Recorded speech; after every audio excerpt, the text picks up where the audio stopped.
which areas should I start to look at when planning for a IPv6 transition? Okay. Very down-to-earth steps that enterprises, organizations should be taking. Service providers are probably more aware of this than enterprises in some cases, but just simple things like making sure that your service provider actually supports IPv6, making sure that you have a plan to get an IPv6 allocation either from your service provider or from the regional internet registry if you're large enough, and then putting some thought into what your address plan is actually going to look like based on the applications and the services and the processes that you're trying to support.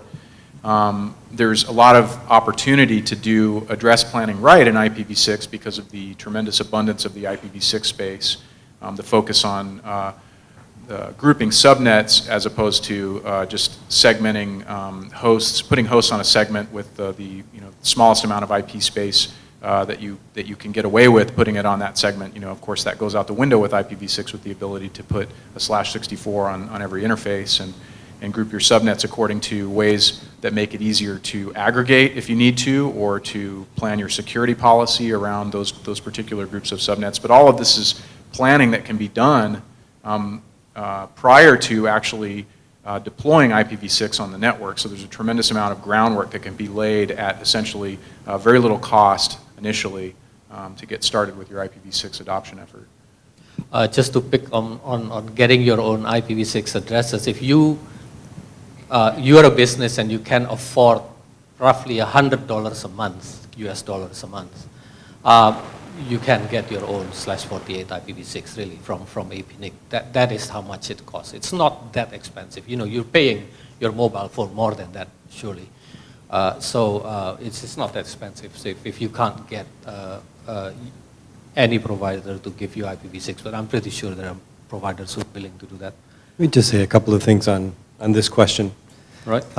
It sounds very boring to say it, but it's employee training is critical. It's a different mindset to work with IPv6. A little less boring is once you've trained those employees, we recommend going to and you ferret out your oldest piece of network device. Undoubtedly, that oldest piece of hardware is going to be critical in your infrastructure, and it's not going to work on IPv6.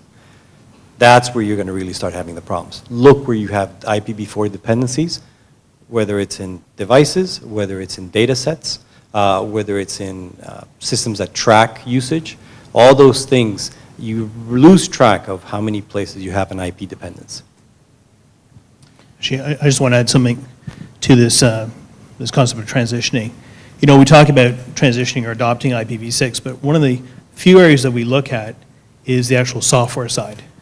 When you write software, when you're writing software and you're logging, let's say, an IP address that's coming in, some poor programmer somewhere decided to log it as an IPv4, as a 32-bit value. What happens when a 128-bit value comes in? Now, depending on the software language that you're using, you get different results. In Java, you get an exception. C, you might get a nasty result.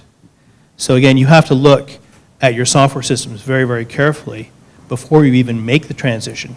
And if you're looking at doing dual stack, and if you're unsure, separate out the services. You can separate it out, have v6 on one system and v4 on another, or use virtualization.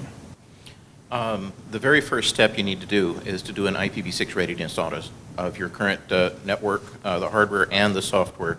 There are consultants out there who will do it for you now if you're not familiar enough with IPv6, but you've got to find out where your starting point is first. And so you need to go through, find out what routers you've got, whether they support v6 now. If not, if there's a firmware upgrade, a later version of iOS or Junos or whatever that supports it. In some cases, you don't have to replace everything. You can just upgrade. Yeah. In some cases, it may already support IPv6. You just need to turn it on and configure it. Yeah. So that's your starting point. Do a IPv6 readiness audit, and from there, you can decide where to go forward, and that'll give you some idea of just how big your problem is. But the audit is the first step. Good. I think it's a good point. So audit, human resource, training, right?